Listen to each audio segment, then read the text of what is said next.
Ben voilà, bonjour à tous. Bonjour d'abord à nos amis de Saint-Barth et de Saint-Barthélemy. Eh bien, la rentrée du ZCL se fait dans ces conditions-là. Ce n'était pas prévu comme ça, mais c'est la vie et c'est moi qui nous l'impose. Je suis avec deux chroniqueuses du ZCL. Elisabeth, bonjour. Bonjour Dani, bonjour à tous. Et Muriel, notre coach, bonjour. Et elle sera très utile tout à l'heure. Les deux seront utiles. Alors, bien sûr, on a vu toutes les images déjà de Saint-Martin. On en verra tout à l'heure. On parlera tout à l'heure aussi avec le président de région qui a tenu un point de presse ce matin. Nous savons aussi que le préfet de son côté s'active puisque la ministre Mme Girardin sera probablement en Guadeloupe dans les heures qui viennent et ensuite à Saint-Martin, on espère qu'une délégation de journalistes guadeloupéens pourra accompagner la ministre à Saint-Martin parce que les dégâts là-bas sont considérables. Au moment où nous prenons l'antenne, nous n'avons pas encore de bilan humain. Alors, on ne sait pas, on ne va pas se prononcer pour l'instant. Le téléphone 96 10 10 est à votre disposition, vous pourrez intervenir. Mais pour l'heure, je pense qu'il est important, Muriel, de donner, je ne vais pas dire quelques conseils, mais quelques indications sur ce qu'on appelle le stress post-traumatique ou cyclonique ou catastrophique. Comment les gens peuvent, après, remonter la pente? Alors, c'est sûr que lorsqu'on a un traumatisme comme on vient de le subir, et je parle surtout... Je crois qu'on a le président de région déjà en direct. Muriel, excusez-moi. Non, il n'y a pas de souci. Comme on dit, priorité au direct. Au direct. Oui, Dani Xandronis en direct de Canal 10. Bonjour, monsieur le président. Bonjour, M. Danonis. Alors, j'imagine que vous avez fait le point, puisque vous avez levé le principe que vous aviez ce matin. Alors, quelle est la situation globalement en Guadeloupe? Quels sont les éléments que vous avez que nous n'avons peut-être pas? Enfin, je pense que vous avez plus d'informations que moi. Nous avons effectivement levé la cellule de crise. Nous avons fait le tour un peu de toutes les communes de la Guadeloupe, parce que j'ai demandé aux élus dans leur commune de manière à me faire le point. Surtout pour les lycées qui doivent ouvrir dès demain matin. Bon, tout ça passe très bien, à part deux lycées qui ont eu un petit problème, à part pour l'électricité. Et au jardin lycée, nous avons eu quelques arbres qui sont tombés sur les fils téléphoniques, mais qui seront réparés dès aujourd'hui. Mais à part ça, tout se passe très très bien et les élus ont fait du bon travail avec les maires dans les communes de Guadeloupe. Alors, comment ça va s'organiser la solidarité pour Saint-Martin et Saint-Barthélemy, monsieur le président? En effet, j'ai essayé de joindre les deux présidents. Bon, les lignes sont très difficiles, ça passe pas, mais nous sommes vraiment prêts à accompagner Saint-Martin et Saint-Barthélemy. J'ai demandé à Route de Guadeloupe de se tenir vraiment prête pour pouvoir accompagner Saint-Martin et Saint-Barthélemy. Et ainsi, nous demanderons aussi à Vert Vallée, qui a déjà fait une intervention, je crois, à la Dominique concernant cette situation. Et dès demain matin, nous avons une commission permanente. Nous prendrons des dispositions pour pouvoir accompagner convenablement les îles du Nord qui sont des amis et des parents. Alors, vous savez, monsieur le président, que la ministre des Outre-mer sera en Guadeloupe dans les heures qui viennent. Vous comptez l'accompagner à Saint-Martin? Enfin, on verra en fonction des hébergements. Je l'ai eu ce matin très tôt, elle m'a appelé pour m'informer de cela, qu'elle sera là avec la sécurité civile et j'irai effectivement la rencontrer pour que nous puissions prendre des mesures et pour Saint-Martin et Saint-Barthélemy. Voilà. Alors, est-ce qu'on peut dire que la région est déjà opérationnelle à 100% aujourd'hui? On ne dit pas opérationnel à 100%, on n'est jamais opérationnel à 100%, mais nous sommes vraiment très prêts pour pouvoir apporter notre concours aux îles du Nord dans la mesure de nos possibilités. Ce sont des amis, comme on le dit, des élus, des collègues, des familles. Donc nous sommes en attente de ce qu'il y aura à faire pour pouvoir les accompagner. Mais sachez-le, nous sommes très prêts pour les accompagner. J'attends l'arrivée de la ministre pour que nous puissions prendre les décisions à venir. Bien, écoutez, M. Chalus, on vous remercie de cette... Je voudrais quand même aussi féliciter les Guadeloupéens qui ont fait preuve de civisme et de respect. Ce matin, il y a eu un accident à Bananier. Nous avons porté secours au chauffeur, ça s'est bien passé. Et il y a eu une très forte solidarité pour enlever le chauffeur de sa voiture. Il a eu son accident seul, la voiture a dérapé, ça s'est bien passé. Et je félicite cette solidarité guadeloupéenne. Alors sachez qu'il y a encore... il y aura encore peut-être d'autres cyclones en formation. Alors je voudrais qu'on continue à prendre précaution pour protéger nos familles et nos biens. Tout à fait. Merci à Richard Luce. Merci à vous. C'est nous qui vous remercions et nous revenons tout de suite avec Muriel. Effectivement, avant de passer la parole à Muriel, je veux dire qu'il y a effectivement un nouvel ouragan qui est en formation. Il s'appelle José. Aux dernières nouvelles, il serait aux environs de 1200 km au nord de la Guadeloupe. Cet ouragan devrait nous concerner d'ici le week-end. C'est une information qui a été vérifiée, donc c'est pas un fake, puisque vous savez que sur les réseaux sociaux, il y a eu beaucoup d'informations fausses, des rumeurs alarmistes. Là, le cyclone, l'ouragan José, réellement se précise et nous aurons l'occasion d'y revenir. Mais notre contact Christian, un ténor à Baza qui est avec nous et qui suit avec nous la progression, nous a dit que son intensité n'était pas aussi importante que celle d'Irma et que sa trajectoire serait beaucoup plus au nord que celle d'Irma. Donc, pour l'instant, on reste sur nos gardes. Nous sommes en vigilance orange. La situation commence à être normalisée en Guadeloupe, puisque sur les routes, on peut déjà circuler. Mais, comme on dit, nous allons rester véatifs. Alors, je reviens vers Muriel. Muriel, je vous posais la question tout à l'heure, savoir, après une catastrophe, d'une manière générale, il y a du stress. Il y a du stress, il y a de l'anxiété. Oui. Et en plus, cette anxiété peut s'accompagner d'une peur intense. Parce qu'effectivement, on a peur pour nos proches, on a peur pour sa vie ou on a peur pour soi, notamment pour tous les Saint-Martinois qui nous écoutent et qui peuvent nous entendre, je ne sais pas, ou à sur l'Internet, on peut nous entendre. Voilà, si exactement. Ça fonctionne. Donc, c'est sûr que c'est une peur intense et parfois c'est un peu incontrôlé et on peut avoir une montée, une poussée d'adrénaline qui va faire que notre corps va vouloir réagir face à ça, face au danger pour pouvoir nous protéger. On peut aussi avoir une réaction physique qui va s'accompagner de ça et sur le moment va nous placer en position de survie. Oui. Donc on va avoir un instinct qu'on n'a pas d'habitude, on peut avoir de la force qui est décuplée, ça arrive également et ça va nous mettre dans une position où le but c'est de réagir et surtout de survivre face au danger. Alors on va parler de situations de stress post-traumatique, oui. Surtout lorsque par exemple face à cette situation intense, bon bien sûr on a un stress, après quelques heures ce stress diminue ou cette anxiété diminue, mais on parle de stress post-traumatique quand plusieurs mois après, donc les 3 premiers mois qui suivent ce traumatisme, on se retrouve encore en train de revivre par flashback la situation, on peut aussi avoir des rêves par rapport à ça, on peut, dès qu'il y a un événement qui nous rappelle le traumatisme, revenir avec des mécanismes physiques similaires à ceux qu'on a connus durant le traumatisme. Donc ça peut aller très loin. Donc à ce moment-là, c'est bien également de faire attention aux signes. Bien sûr, toute réaction d'anxiété ou de stress est normale. Hein. Quand on voit que sa vie est en jeu ou la vie de nos proches est en jeu, c'est normal qu'on réagisse comme ça, c'est un instinct de survie. Oui. Mais par la suite, si ça perdure, ça vaut le coup de consulter, de se faire suivre rapidement.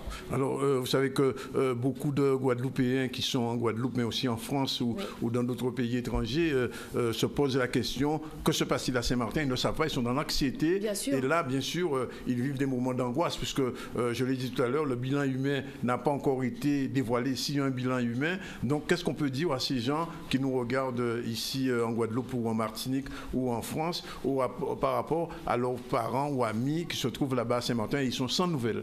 Ils sont sans nouvelles et c'est sûr que ça, c'est angoissant. Le fait de ne pas avoir de nouvelles, c'est pire que d'avoir parfois des nouvelles ou d'avoir un petit peu de nouvelles, surtout qu'on est à l'étranger comme ça et éloigné. Je dirais d'être patient parce que c'est sûr que lorsqu'on vit aux Antilles d'une manière générale, on est un peu habitué aux cyclones, aux ouragans, aux tempêtes.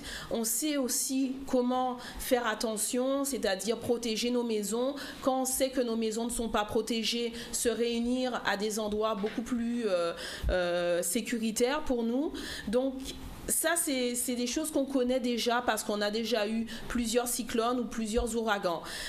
Également, je trouve qu'au niveau également de tout ce qui est région et des appels, même du préfet ou des maires également, il y a eu énormément de communiqués, de prévention pour pouvoir faire en sorte que personne ne soit pris au dépourvu. Alors c'est sûr que les vents, on ne les attendait pas aussi forts, surtout à Saint-Martin et à Saint-Barthélemy, et ils ont été d'une extrême violence. Donc par rapport à ça, on se dit mais qu'est-ce qui peut se passer? Je vous dirais, attendez, patientez, essayez de vous changer les idées, regroupez-vous, parce que lorsqu'on se regroupe ensemble et qu'on est solidaire, on a ce qu'on appelle une montée d'oxytocine, c'est une hormone du bonheur qui va réduire naturellement votre stress. Donc le fait de se regrouper comme ça va vous aider par rapport à ça. Et puis je vous dirais, généralement nos proches savent ce qu'ils doivent faire. Donc faites-leur confiance et dès qu'ils pourront, j'en suis sûre, ils vont essayer de vous contacter. On a vu depuis ce matin au niveau de Canal 10, il y a eu une cellule de crise qui s'est organisée très rapidement avec la possibilité de faire passer des messages à nos proches, leur dire on s'inquiète pour vous, donner des nouvelles. Également, enfin dans les deux sens, également ceux qui étaient peut-être à Saint-Martin ont eu la possibilité également de donner des messages. Donc je pense que par rapport à ça, il y a des choses qui se sont mises en place, il y a des choses qui vont encore se mettre en place, donc de faire confiance un peu au système.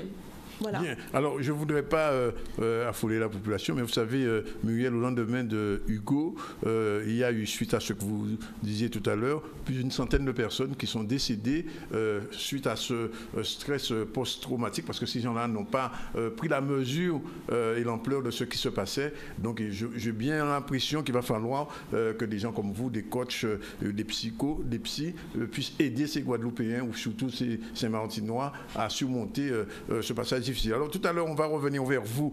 Je rappelle que les téléspectateurs peuvent nous appeler au 96 10 10 et réagir sur ce qui va être dit. Je vais donner tout de suite la parole à un pasteur qui est venu nous rejoindre et qui a un petit message à faire passer avant que je passe la parole à Elisabeth qui est avec nous aussi. Oui, tout d'abord, je dirais bonjour à tout un chacun. Et je bénis le Seigneur déjà. Il a déjà préservé pas mal de vies concernant la Guadeloupe. Parce que dès qu'il s'agit de la nature, ça dépasse l'homme. On peut dire que, parce que selon la parole de Dieu dit il n'y a rien qui se passe dans une ville sans que Dieu ne soit l'auteur. Mais en même temps, il est là aussi pour préserver parce qu'il a un peuple. Il a un peuple. Je suis entièrement d'accord avec ce que vient de dire Muriel. C'est vrai, c'est pas le moment de... C'est vrai, l'épreuve est très dure, mais il faut garder son calme. C'est pas le moment de paniquer, même si c'est dur. Le calme, c'est un remède. Parce que, comme M. Zandonis vient de dire, moi j'ai vécu ça avec quelqu'un. Quand Hugo est passé, il avait tellement peur. Et Hugo est passé, il avait peur de l'ouragan. Et le lendemain, il est mort. Donc, c'est important de garder son calme. D'ailleurs, c'est ce que nous dit la parole de Dieu. On doit garder le calme et la sérénité. Et c'est ce qui procure la paix dans notre cœur. Parce que c'est vrai, nos proches qui sont là-bas, on ne sait pas qu'est-ce qui se passe. Mais avec le calme, on peut avoir plus de confiance. Alors, et confiance, vous allez recevoir les nouvelles. Dans ce laps de temps, je peux vous dire aussi, mon équipe et moi, c'est pas seulement le samedi que nous pensons à vous, parce que nous avons une émission le samedi de 13h à 14h sur Canal 10. Mais nous pensons à vous, nous avons toute une équipe qui prie pour la Guadeloupe, et Saint-Martin, Saint-Barthélemy et d'autres endroits. Est-ce que vous pensez peut-être lancer une action de solidarité parce qu'on va avoir besoin de choses très simples, par exemple de l'eau à Saint-Martin. Déjà en période normale, il n'y a pas de rivière à Saint-Martin, donc c'est une question qui va se poser. Oui, bien sûr. il n'y a pas que les paroles, il y a aussi les actions. Tout à fait. Parce qu'il y a des églises, et nous-mêmes aussi, nous le faisons. Nous partageons leur peine. Nous sommes en action, que ce soit dans les finances ou bien de l'eau ou la nourriture, nous sommes présents. Bien. Alors, je ne sais pas, alors, vous pensez organiser ça bientôt, très prochainement? Oui. Bien, je suppose que vous resterez en contact avec nous et que le moment venu, vous lancerez les appels nécessaires. Tout à fait. Et donner les indications. Nous sommes solidaires là-dessus. D'accord. Parce que ce soit, c'est pas seulement la prière, il y a aussi la prière, ça compte énormément, mais nous mettons en action dans des pareilles circonstances. Bien, pasteur, je vous remercie. Je reviens vers Elisabeth. Aujourd'hui, on ne va pas parler de tourisme. J'ai comme l'impression que pour ces jours-ci, les croisières, il va falloir penser à autre chose concrètement. Alors, vous avez quelques petites informations à nous dispenser? Déjà, moi, j'adresse vraiment toute ma solidarité à Saint-Barth, à Saint-Martin. Moi, je suis vraiment très triste. En plus, c'est vrai qu'on n'a pas de nouvelles, donc c'est encore plus dur. Comme là, c'est là qu'on a peut-être effectivement besoin des conseils de Muriel. Donc voilà, j'adresse ma solidarité et puis mes pensées. C'est vrai que là, on n'a pas beaucoup de nouvelles. Ce que je sais, c'est qu'effectivement, l'aéroport de Juliana a pris un gros coup, donc bien sûr fermé. Sur Grand Case, pareil. Saint-Barth, on n'en parle même pas, puisqu'on n'a aucune information. Aucune information pour l'instant. Concernant la Guadeloupe, c'est vrai que les vols ont été très perturbés.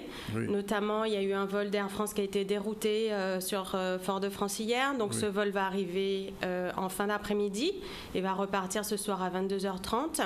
Ce que je peux dire aussi, c'est que pour tous ceux qui veulent savoir les horaires, parce que c'est vrai que ça a été un peu décalé, l'aéroport n'a pas encore réouvert.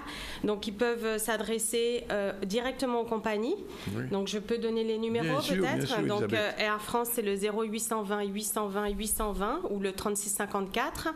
Air Caraïbes, c'est le 0820 835 835. Corsair, c'est le 3915. Air Anti-Express, le 0890 648 648. On peut également, nous, en tant qu'agent de voyage, on a eu des consignes. Donc ça, dès demain, si vous ne souhaitez pas voyager, sachez qu'on peut reporter dans un délai bref, bien sûr. Les dates de voyage, c'est évident. Parce que tout est décalé en ce moment. Oui, si on comptait se rendre à Saint-Martin ou Saint-Barth demain, ou même aujourd'hui, c'est compliqué. Donc sachez qu'il y a des consignes. On les a reçues, les consignes. Donc dès demain, en agence de voyage, dans votre agence de voyage, vous pourrez aller et sous certaines conditions, effectivement, reporter votre voyage. Et j'ajoute une très mauvaise nouvelle, c'est que le port de Saint-Martin a été complètement détruit. C'est devenu un lagon, pratiquement, et ce qui signifie que les bateaux ont du mal. Là, effectivement, la saison des croisières va être un petit peu perturbée, même si on sait que les îles de Saint-Martin ont l'habitude, effectivement, quand même, ils sont plus touchés que nous, mais là, je crois que c'est quand même, on est dans une situation extrêmement critique. Très critique et très catastrophique, parce que je ne sais pas si vous avez vu les images, je ne sais pas si on va avoir quelques images de Saint-Martin, mais là-bas, ce qu'on a vu depuis ce matin, vraiment montre que les choses ont été très, très, très dures, et on a vu des vidéos. On a vu notamment un hôtel qui est connu, je peux le citer, l'hôtel The Beach, qui est l'ancien Beach Plaza. On a vu des images. Cet hôtel est à Marigot, donc proche de la mer, et a été très très touché aussi. Alors on n'a pas déploré effectivement de victimes pour l'instant, en tout cas sur Marigot, mais c'est vrai qu'on a tellement peu d'informations qu'on est un peu dans l'angoisse. Alors on me signale que, et c'est notre ami Wouti Cornélie, que RHT est en direct comme d'habitude. On les avait pas oubliés, on n'a pas dit, mais on sait que d'une manière générale, sur le 89.8, d'une manière générale, dès que le ZCL reprend, RHT est en direct. Alors autre chose, est-ce que du point de vue des associations, on a déjà des quelques informations? Là, j'aurais des informations un petit peu plus précises, mais on a effectivement des associations qui se sont solidarisées ensemble. Je les citerai tout à l'heure, et qui sont en train de mettre en place une solidarité pour récolter, bien sûr, les premières nécessités pour envoyer, puisqu'il y a un premier bateau qui va partir dès ce soir pour Saint-Barth. Il y a déjà un bateau qui part. Qui partira dès ce soir, Saint-Barth, puis Saint-Martin. Donc, j'aurai plus d'informations et je vais vous les transmettre tout à l'heure. Tout à fait. Bien, on revient vers Muriel. Alors, le pasteur tout à l'heure a confirmé effectivement que le traumatisme post-cyclonique, post-catastrophe n'est pas seulement dans l'esprit, mais c'est dans le corps aussi. Ça conduit pratiquement à la mort, puisqu'il nous a expliqué que quelqu'un était décédé tout de suite après Hugo. Je veux dire que c'est un spécialiste, c'est Christian Tenoa-Baza, qui était notre invité la semaine dernière, qui nous disait qu'il y a eu 100 morts après Hugo suite au passage du cyclone. Donc c'est quelque chose de très très très grave et très important. C'est grave et important, certes. Après, il faut voir les conditions aussi de santé des personnes également. Je vous dirais, au niveau du stress post-traumatique, on peut avoir des signes comme par exemple des palpitations cardiaques. On peut avoir également des frissons, des tremblements, de la transpiration excessive. Donc c'est sûr qu'il y a des signes avant-coureurs. Alors on m'a dit, Muriel, priorité au direct, je ne sais pas, on a un appel téléphonique ou quoi? Une pub? Ah, une pub. Bon, alors il y a une pub. On va arrêter 30 secondes le temps de passer ce message publicitaire et puis on va se retrouver pour parler de ce stress post-traumatique.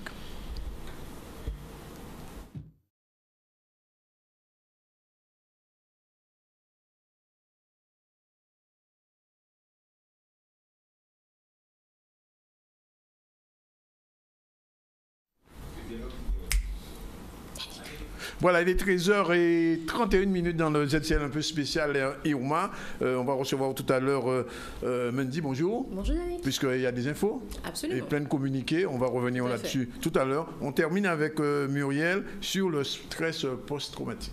Oui, donc ce que je disais tantôt, c'est qu'effectivement, il y a des signes qui montrent qu'on est en état de stress post-traumatique. Donc on va avoir la peur, bien évidemment, qui va s'accompagner de palpitations cardiaques, de transpiration excessive. On peut aussi avoir des tremblements.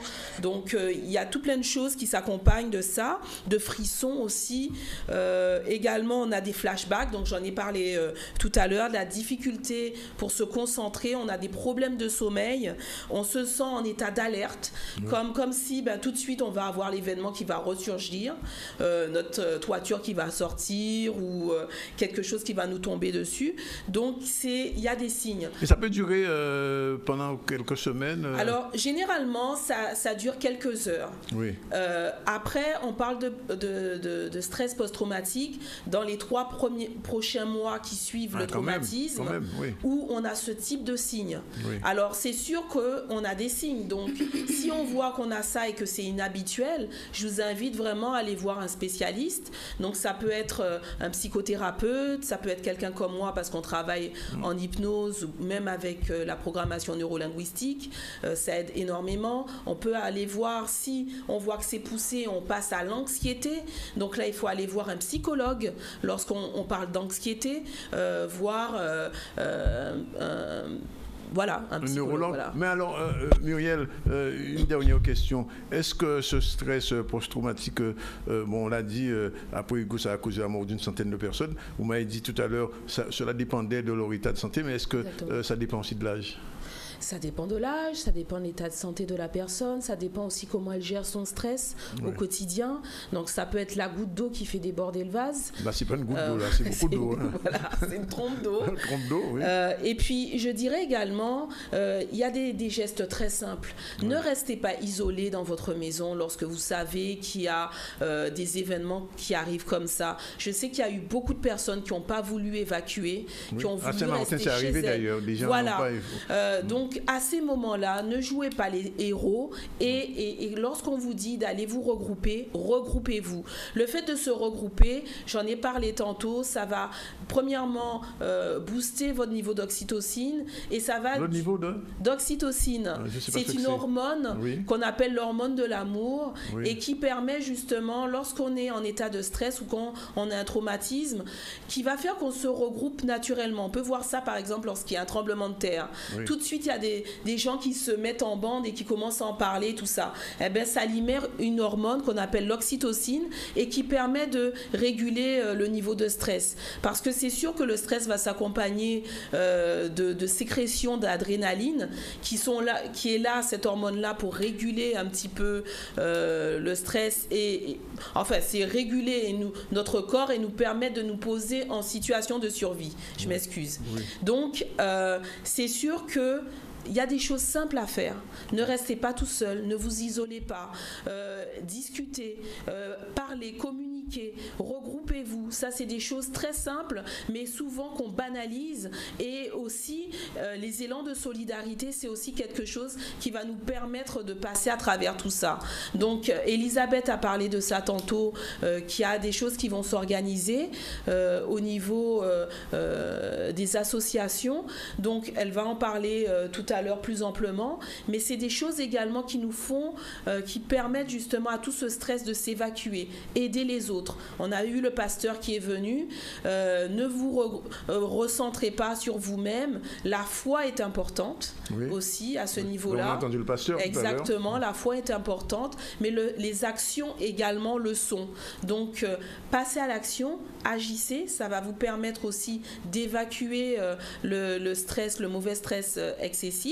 Et puis par la suite, des choses très simples. Si vous voyez qu'au cours des semaines, vous continuez à être en état de stress ou vous commencez aussi à avoir de l'anxiété, n'attendez pas, restez pas chez vous isolés, parlez-en. On a beaucoup de thérapeutes en Guadeloupe, à Saint-Martin et à Saint-Barth qui sont présents.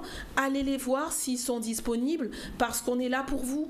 D'accord. Et ce que vous dites, Muriel, ne concerne pas que les gens de Saint-Martin aujourd'hui qui sont en état de choc, mais concerne aussi les Guadeloupéens qui ont vécu Irma et qui ont eu peur. Parce qu'il faut dire que dans les dernières 24 heures qui ont précédé l'arrivée de l'ouragan, on a beaucoup dit sur sa puissance, force 3, force 4, force 5, et beaucoup de gens, il faut le dire, ont flippé.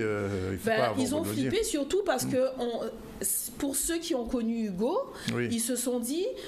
c'est la sœur d'Hugo en plus gros. Oui, donc gros Hugo. Voilà.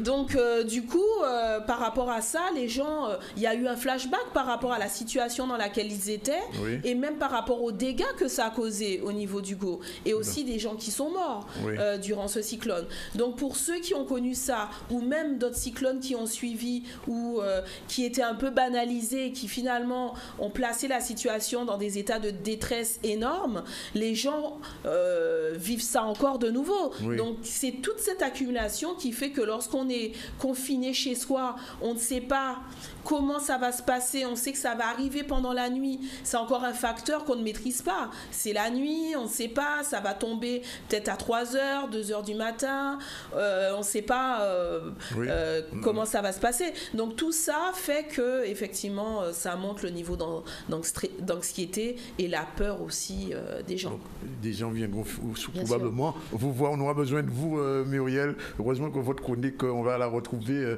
dans le ZCL la semaine prochaine. Alors on revient vers Elisabeth. Vous avez quelques petites précisions, Elisabeth? Non, pas encore. Pas encore. Oui, je vous dirai tout à l'heure. Ça s'organise. Oui. Alors, pour l'instant, on va revenir vers l'information normale, classique du ZCL avec notre ami Mendy qui est là. Bonjour Mendy. Rebonjour. Rebonjour Dani. Vous avez bien dormi? Oui, ça a été. Ça a été? Oui, ça a été.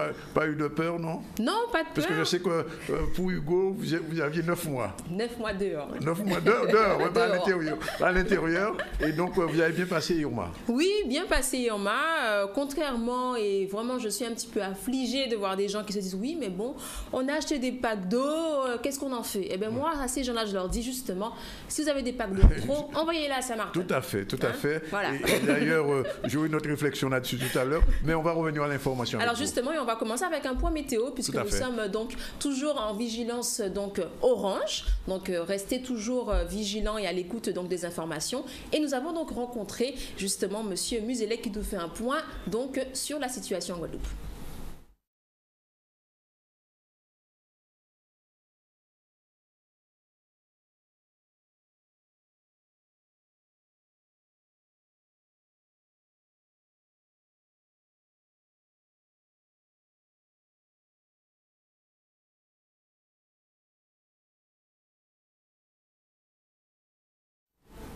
Nous reviendrons avec ce point météo tout à l'heure, donc en cours d'émission. Je le rappelle que nous sommes donc en direct maintenant, on est en direct partout là. Oui, on est en direct partout, donc, on est en France, on est en direct là, on est en direct sur le ZCL. Et sur Zouk FM. Aussi, oui. Sur Zouk FM, donc c'est la 103.0 pour les gens qui veulent donc nous écouter. Et donc en direct également sur le live Facebook. Et donc on va pouvoir voir justement ce sujet, je le disais, un point météo avec M. Muzelec qui fait donc un bilan donc, de la situation en Guadeloupe. On écoute. Donc, depuis la fin de nuit, en Guadeloupe, nous sommes en vigilance orange pour deux paramètres essentiels, pour la mer dangereuse et les fortes pluies.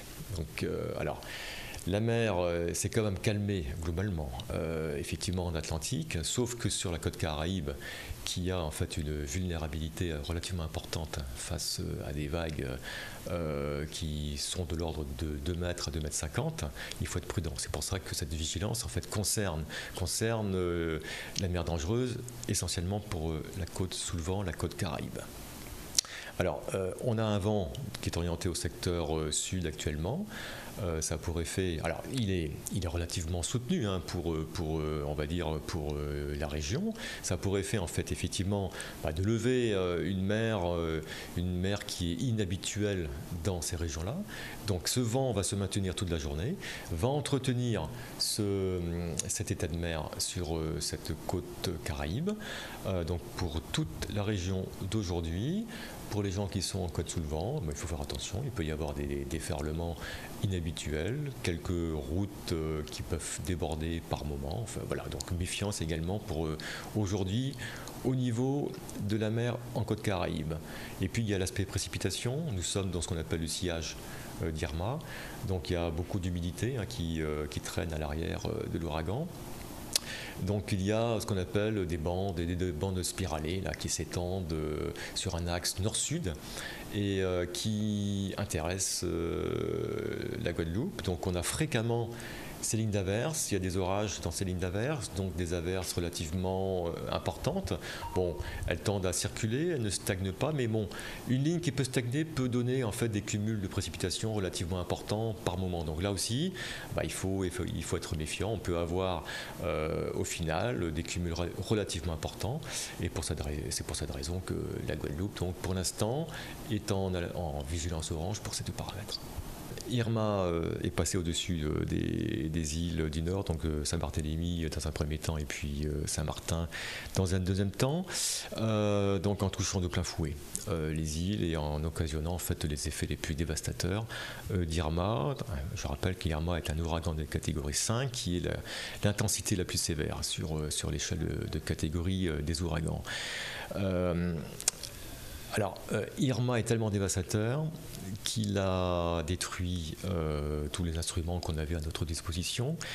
La dernière mesure dont on dispose, c'est une mesure de vent à Gustavia, à Saint-Barthélemy, où on voit le vent qui augmente très brutalement jusqu'à nous indiquer qu'une rafale à 244 km/h est observée. Et puis, il faut penser que le capteur a été rompu en fait, par la force des vents.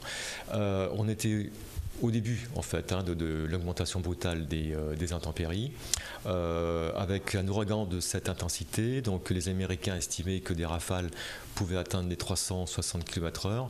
Oui, en fonction effectivement de ce qu'on a pu observer, c'est tout à fait possible. Donc des rafales au-delà des 300 km/h. C'est pas du tout une vue de l'esprit sur ces deux îles-là. Donc on imagine un petit peu les dégâts que ça a pu occasionner. Et puis à côté de ça, bien sûr, il y a eu des pluies diluviennes, puisque le cœur du système est passé sur ces îles. Donc ce sont des précipitations extrêmement abondantes. Et puis également, ce sont des îles de petite taille entourées d'eau. Il y a eu en fait des vagues monstrueuses qui étaient liées en fait à la force des vents, qui ont intéressé ces villes avec un effet de surcote, c'est-à-dire de surélévation de l'état de la mer. Donc concrètement, tout le rivage de ces îles a connu une surélévation franchement inhabituelle avec des inondations majeures.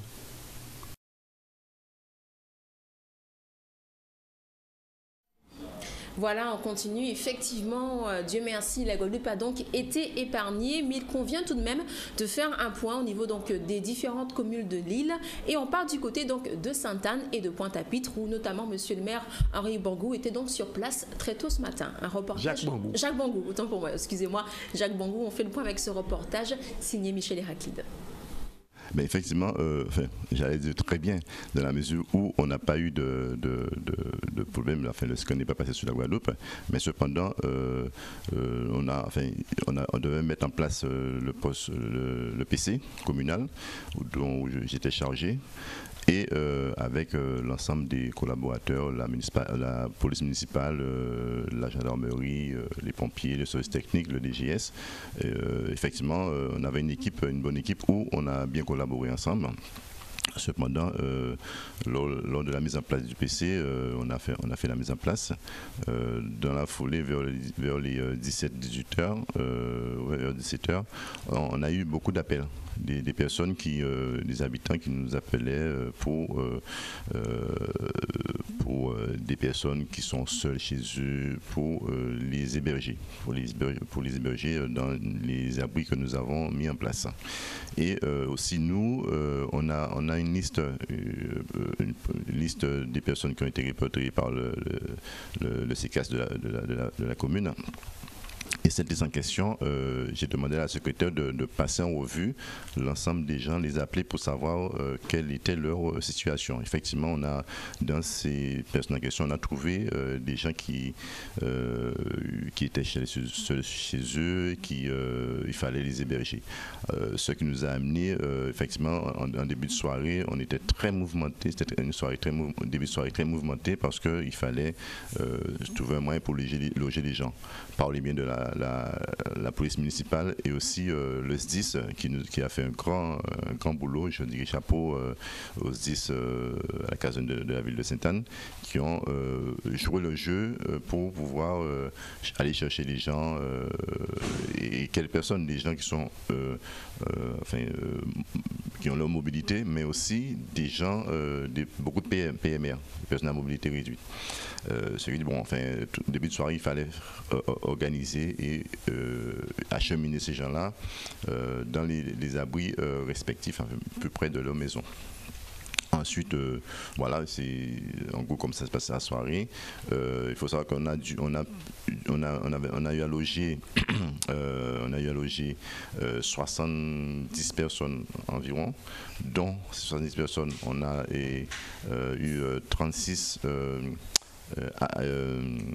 des gendarmes, la gendarmerie, la brigade, qui, vous savez, qui est en bordure de mer. Par mesure de sécurité, on les a logés ailleurs. Le SDIS, qui est aussi en bordure de mer, on les a logés à l'école de Fouché pour être en sécurité. Ensuite, nous avons eu 28 personnes qui nous ont appelés et qu'on devait les loger, où les pompiers, la police municipale a été les chercher chez eux. On a eu ce boulot-là à faire pendant jusqu'à 20h, 21h, en gros. Voilà. On a été épargnés, effectivement. Hier, on craignait aussi la montée des eaux parce qu'on est le littoral en bordure de mer, parce qu'on était prévu bon, si vous voulez, on a au petit matin, quand on s'est rendu compte qu'il n'y a rien eu, effectivement, j'ai demandé à la police municipale d'aller faire une ronde au niveau de la ville, de la plage, et téléphoner les habitants, les élus à proximité pour savoir s'il n'y avait pas de dégâts au niveau de la commune. Effectivement, et de là, le directeur technique qui était présent au PC a appelé quand nous avons reçu la levée, l'alerte grise, où j'ai téléphoné à la préfecture pour leur dire que on ferme le PC.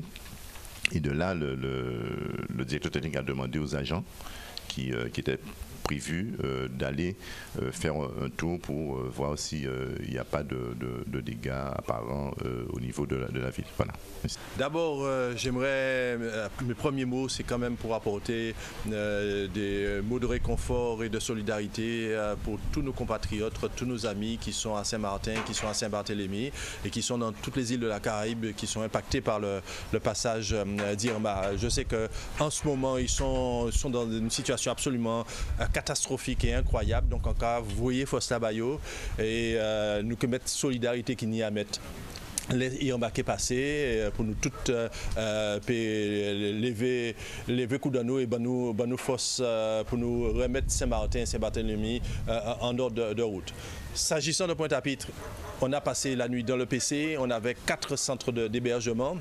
Dans 2 centres, on a accueilli de la population, en particulier dans ce quartier-là, à la résidence, à l'école Raphaël Cipollin. On a eu 5-6 familles qui sont venues, mais il n'y a eu, heureusement, à déplorer, à l'instant où je parle, aucun dégât dans une habitation ou dans un lieu public. Même les inondations qu'on pouvait craindre dans certains quartiers, je reviens de l'Oricisque avec les équipes et avec mon premier adjoint et l'adjoint à la sécurité. Il n'y a eu, au niveau du port de pêche, au niveau des bateaux, aucun dégât. Bon, j'espère que ça va continuer comme cela, mais j'appelle encore à la prudence, à la solidarité. Il ne faut surtout pas se mettre en danger parce que la mer reste encore très très très forte. Et puis, j'appelle d'ores et déjà à la solidarité des Pointois pour pouvoir aider nos amis de Saint-Martin et de Saint-Barthélemy. Alors nous vous rappelons que nous sommes donc en direct sur le ZCL.tv, le 103.fm, donc c'est le Zouk FM, nouvelle chaîne radio donc de Canal 10. C'est la grande nouveauté. Voilà donc quand même une bonne nouvelle dans le flux des mauvaises nouvelles. Oui. Quand même annoncer une bonne nouvelle, effectivement. Nous avons donc une radio désormais, c'est le 103. Donc si vous voulez donc écouter le ZCL en ce moment, eh bien branchez-vous immédiatement. Et si vous voulez également réagir, alors c'est le 0590 96 10 10. Alors c'est vrai qu'on reçoit sur le Facebook des messages nous disant que la ligne est saturée, on peut comprendre puisque tout le monde veut essayer de nous contacter. Alors dès que vous le savez, on a effectivement tout plein d'éditions spéciales tout au long de la journée, donc essayez d'appeler assez rapidement. Je sais que vous voulez avoir des nouvelles de vos familles ou simplement réagir, donner vos avis, donc essayez d'appeler rapidement ou également en envoyant des messages sur le Facebook et on essaiera de le relayer. Alors petite information importante, l'aéroport, des nouvelles. Oui, on a des nouvelles effectivement de l'aéroport, en tout cas pas pour le réseau régional, puisqu'évidemment là c'est interrompu, mais en tout cas sur le transatlantique, on peut déjà dire qu'il y a des vols qui vont donc avoir lieu, notamment au niveau d'Air France. On parle donc pour aujourd'hui. Donc le trafic y reprend. Donc pour le AF 606, donc l'enregistrement va démarrer à 14h15 et donc le départ sera prévu à 16h20. Corsair également avec le SS 927. Le départ est prévu à 19h45. Il faudra se présenter avant 18h pour l'enregistrement. Air Caraïbes, le TX 541, le début d'enregistrement est prévu à 15h pour un vol qui va donc partir à 20h20. Un autre vol d'Air France également, le AF 793 qui est donc prévu à 20h30, donc sera donc bien décollé aujourd'hui. Un autre vol d'Air Caraïbes, le TX 543, début d'enregistrement à 17h, fin d'enregistrement 21h pour un départ à 21h30. Le AF 793 donc de la compagnie Air France qui était prévu donc au 5 septembre va donc partir aujourd'hui à 22h30. XL Airways également a un vol qui va donc partir aujourd'hui à 23h55. C'est le XL 1371 et le TX 500 alors 5643 excusez-moi va partir à 2h05. Donc on va vraiment il y aura des vols très très tard dans la nuit. Et puis éventuellement au niveau donc des arrivées maintenant, il y avait donc un vol prévu donc de Fort-de-France, le AF 4190 donc il va arriver à 17h10. Le vol donc en provenance d'Orly, le AF 792 arrivera à 16h30. Le vol de Corsair, le 926 provenance Orly arrivera à 18h. 18h ce soir. Le TX 5640 de Paris Charles de Gaulle arrivera à 18h50. Le TX 542 pareil, provenance de Paris, arrivera à 20h. Le XL 1370 qui vient également de l'aéroport Charles de Gaulle arrivera à 21h55. Et un dernier avion qui vient donc d'Orly également, d'Air Caraïbes, le TX 5642 va lui arriver à minuit 20 à Pointe-à-Pitre. Et l'un de ces avions va emmener la ministre des Outre-mer qui sera ici. Alors, on apprend qu'elle viendra avec un certain nombre de journalistes français qui iront à Saint-Martin, mais je pense que notre président de région prendra une initiative similaire et pourra emmener des journalistes guadeloupéens à Saint-Martin, puisque Mélissa, il pensait qu'il faut y mener un journaliste français. Bien, on va tout à l'heure, je vais vous donner une information que je viens d'avoir, c'est une téléspectatrice qui a suivi les émissions. Je vous laisse continuer le journal, je vous donne tout de suite cette information. Alors, c'est Madame Henriette Kozak, je lis son post. Je me réjouis vraiment d'avoir suivi Canal 10 toute la nuit. Enfin, je ne me trompe pas, quelques Guadeloupéens ont une tête bien faite, un cœur très grand, d'incroyables ressources et mettent les moyens modernes au service de la solidarité, qu'ils aient l'audace d'être humbles, sans peur et solidaires au quotidien sur leurs petites îles. Les animateurs de Canal 10 ont su montrer une grande sérénité dans un moment d'angoisse quasi collective. Bravo, plus de Guadeloupéens auront de doutes compris qu'en réalité leur patrie est la Caraïbe, ça je le confirme.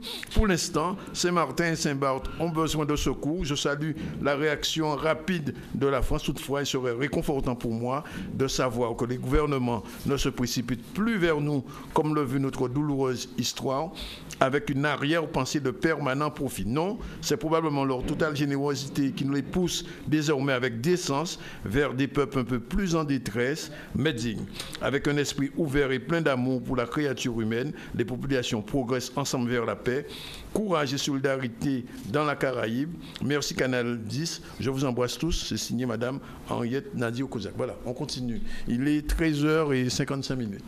Merci donc à cette dame, ça fait effectivement plaisir. Tout à fait, et de nombreux messages encore arrivent donc sur la page de Canal 10 où effectivement les sénateurs ont apprécié effectivement cette information en continu. Donc c'est pas terminé, restez toujours à l'écoute de Canal 10. Avant donc de poursuivre avec les communiqués, on part du côté de Route de Guadeloupe qui nous fait également un point sur la situation après donc Irma qui est passé sur la Guadeloupe. Enfin, qui est passé, on l'a évité. On regarde le reportage. La première chose qu'on peut dire, c'est qu'on l'a échappé belle, puisqu'actuellement, nos compatriotes de Saint-Martin et Saint-Barthélemy doivent subir le martyre. Donc on a eu des effets relativement modérés de l'ouragan Irma sur notre territoire. Donc par conséquent, on n'a pas eu énormément de dégâts sur les routes du département. Donc nous avions pris la précaution de fermer 3 routes, où on savait qu'il pourrait y avoir des problèmes. Bien nous en avait pris, si je peux m'exprimer ainsi, puisque ce n'est qu'il y a 10 minutes que l'on a pu réouvrir la route des Mamelles. On avait pas mal de bambous couchés, parce qu'il y a eu quand même un peu de vent cette nuit. Donc la route est à nouveau opérationnelle depuis 9h15. La route, les 2 autres qui étaient fermées, c'était la Pointe des Châteaux. Bon, ça a été ouvert ce matin puisque l'ouragan s'est éloigné. Et le Gué de Saint-Louis, on préfère garder la fermeture jusqu'à en début d'après-midi, parce que là, c'est très sensible à la pluviométrie et il risque d'y avoir encore pas mal de pluie dans le courant de la matinée. Sinon, sur l'ensemble du réseau, on a eu très peu de choses à déplorer. Actuellement, ne subsistent que quelques points résiduels, notamment au niveau de Féridé, où on a la houle qui est un peu active et qui envoie des gravats sur la chaussée, donc la circulation est un peu difficile à cet endroit-là. Sur le Moule aussi, la houle d'hier soir a eu un impact assez ravageur sur un regard pluvial, donc on a une fermeture du sens Moule vers Pointe-à-Pitre et une déviation qui est en place par l'arrière, la rocade de Sergent notamment, pour relier Moule à Pointe-à-Pitre. À Anse-Bertrand, nous avons à noter un pylône EDF qui est tombé sur la route départementale 122, donc c'est quasiment près du bourg. Et cette route-là est pour le moment coupée, mais bon, elle ne subit pas de très fort trafic. EDF est en cours d'intervention pour rétablir son réseau et rétablir son pylône. Donc une fois que ça sera terminé, la route sera réouverte normalement à la circulation. Et puis deux petits points résiduels, donc une à Marie-Galante, hein, la route des Basses a été un peu affectée par la houle, donc elle a été nettoyée, donc si elle n'est pas entièrement opérationnelle au moment où je parle, ça ne saurait tarder. Et aussi au niveau de l'autre bord, nous avons eu un arbre qui est tombé pas très loin du pont. Donc on a des équipes qui sont en intervention pour rétablir totalement la situation. Donc il faut savoir que Route de Guadeloupe mobilise l'ensemble de ses personnels techniques au gré des interventions. Donc actuellement sur le terrain, on a une 60aine de personnes en activité. On peut aller au-delà, mais bon, la situation ne le justifie pas. Et puis, je tiens à dire quand même que les consignes ont été bien respectées par la population, puisque comme vous le voyez derrière moi, nous avons les écrans de surveillance du réseau qui nous indiquent des trafics relativement faibles à cette heure-ci où normalement l'activité est pleine et entière. Donc on n'a même pas 5% du trafic normal qui se déroule au moment où on parle. Donc il faut encore rester vigilant quand même, puisqu'on va avoir pas mal de pluie dans les heures qui viennent. Les chaussées sont quand même mouillées, il peut y avoir un peu de gravillon, il peut y avoir un peu de végétation. Donc limiter les déplacements au strict nécessaire et surtout rester très prudent, très vigilant au volant. Oui. Alors le moment pour moi de donner quelques communiqués. On va parler donc de l'électricité. Alors vous le savez, en Guadeloupe, les principaux moyens de production d'électricité fonctionnent normalement et le réseau a bien résisté aux intempéries. Concernant les îles du Nord, la situation est plus préoccupante concernant donc les réseaux et les moyens de production. Toutefois, le phénomène étant à son paroxysme en ce moment, il est donc prématuré d'établir un diagnostic technique précis, en particulier tant que la phase de confinement est active. Donc à cette heure en tout cas, nous espérons que tous les agents et leurs proches sont sains et saufs. Donc ne vous inquiétez pas, c'est vrai que beaucoup de familles nous appellent n'arrivant pas à joindre leur famille, mais cela donc est dû au réseau qui a quelques soucis techniques. Il est 14h, on va prendre une page de publicité. Une page de pub et on se retrouve tout de suite pour la suite.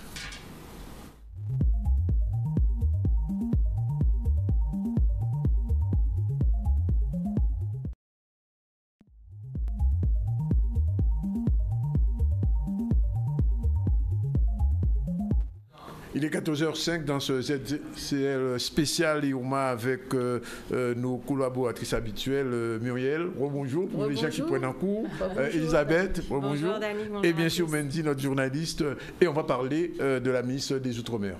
C'est cela, alors vous le disiez tout à l'heure, elle devrait donc arriver ce soir à 20h15, oui. Voilà, avec un avion chargé donc de moyens humains et matériels. Oui. Voilà. Et de journalistes français. Et de journalistes, je pense pas moyens humains, je ne sais pas si on parle d'eux, mais bon. Oui, de journalistes français, oui, il faut le dire. Les journalistes, effectivement, donc, viendront pour se rendre ensuite donc, à Saint-Martin, de manière à avoir des images exclusives, en tout cas post-Irma. Et bien justement, avant donc, son arrivée, elle nous a accordé une interview avec notre correspondant à Paris, Maurice Cessé. On écoute.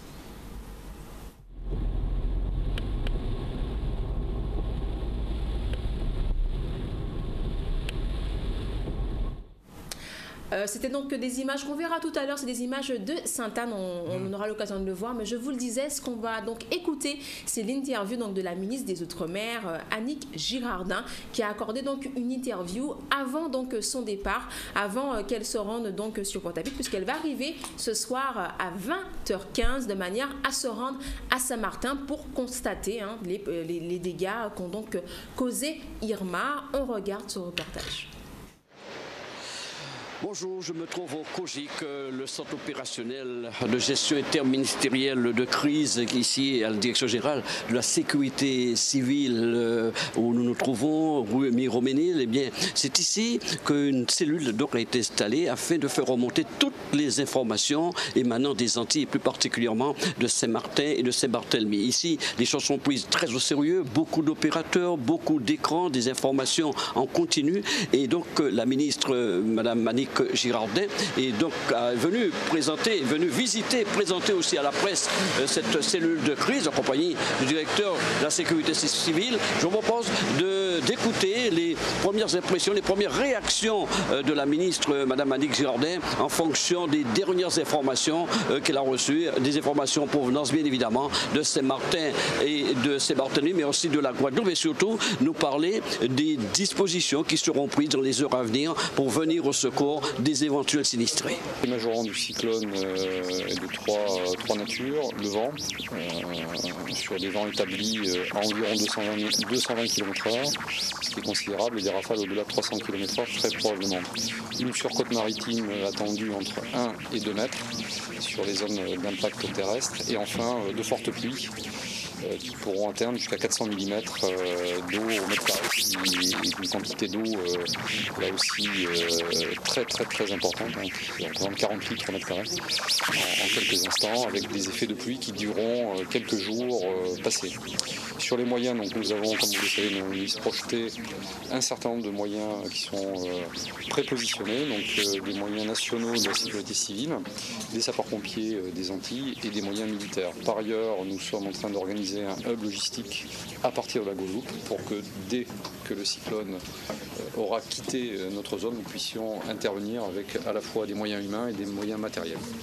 Globalement, on a quoi? On a à peu près 9000 personnes, plus de 9000 personnes concernées. La totalité des personnes qui sont en risque tourne autour de 7000, Madame la Ministre. 7000, donc combien ont accepté d'être protégés à cette heure? Alors actuellement, plusieurs milliers de personnes sont reparties dans des moyens privés, c'est-à-dire soit au sein de leur famille, soit dans les abris qui ont été ouverts. Donc 5 hôtels ont été réquisitionnés par la préfète, plus des centres d'accueil qui regroupaient tout à l'heure plus de 600 personnes qui avaient accepté d'être dans ces centres d'abri, si je puis dire. Voilà, 7000 personnes, malheureusement, pour l'instant, étaient toujours considérées comme restant chez eux et donc se sont confinés à domicile dans ces zones à risque. Deuxièmement, je voudrais dire que le gouvernement, les forces ont été largement anticipées. On a sur place plus de 300 personnes prêtes à intervenir.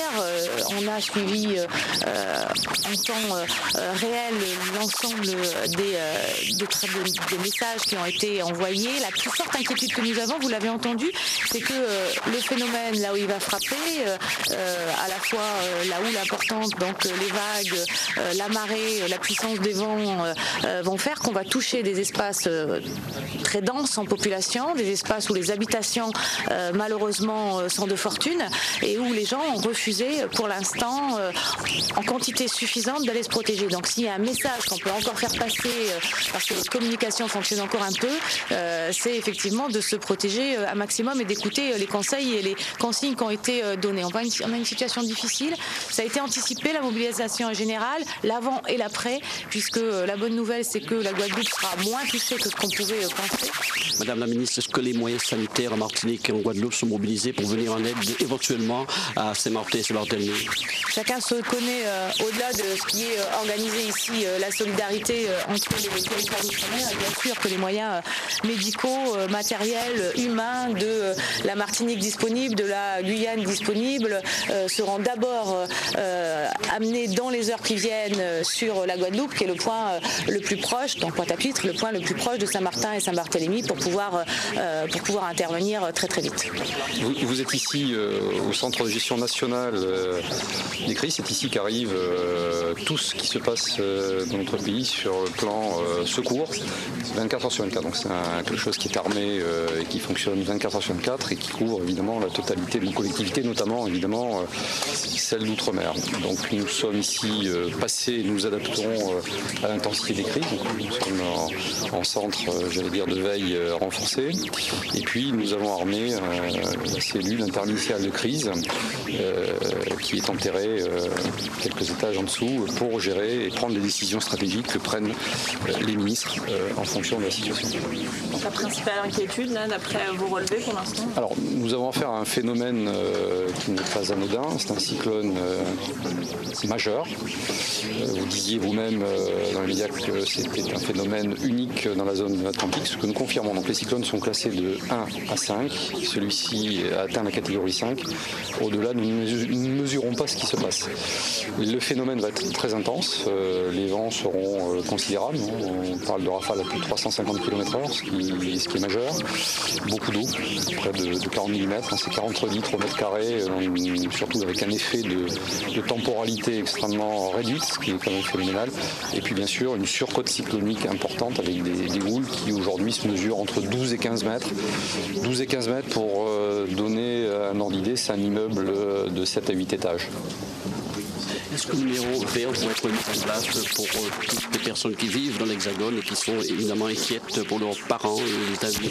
Alors nous avons demandé à la préfecture des Antilles, qui est la zone de défense, de pouvoir mettre en place, puisqu'ils sont au plus près des terrains, j'allais dire, les numéros qui conviennent pour pouvoir informer les proches qui peuvent être inquiets, on le comprend, et c'est quelque chose de très important. Et puis bien sûr, parmi les médias, vous relayerez aussi ce qui peut se passer. Donc dans l'immédiat, ce que nous conseillons, suggérons à tout un chacun, c'est de ne, pour l'instant, pas surcharger en appel téléphonique les standards des préfectures, ni le centre de veille du ministère des Affaires étrangères et européennes, qui aussi, pour les Français de l'étranger, est concerné, et d'attendre la fin de la reprise des communications pour s'assurer que, leurs proches vont bien, sachant qu'il y aura un moment dans le cyclone où les communications vont être au moins difficiles.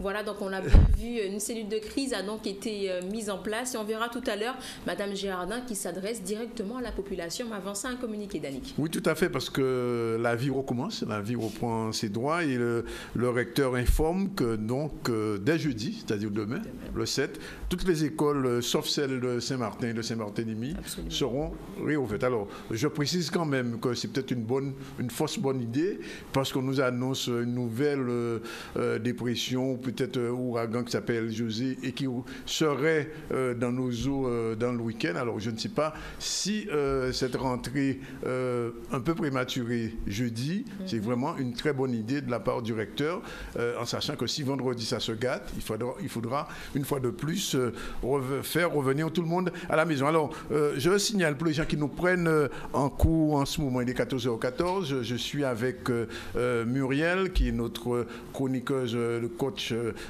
chaque semaine, tous les 15 jours dans le ZCL. Je suis aussi avec Elisabeth qui est responsable de l'agence Riverain Tour, mais qui nous fait régulièrement une chronique sur la croisière. Ce ne sera pas le cas aujourd'hui. Mais Muriel, tout à l'heure, reviendra avec vous sur les questions de ce qu'on appelle le traumatisme post-catastrophe. On en a parlé tout à l'heure en début d'émission, mais je pense qu'il est nécessaire pour les gens qui nous prennent tout de suite l'écoute, qu'on revienne un peu sur ces questions. Pour l'heure, on revient à l'information et c'est Mendy.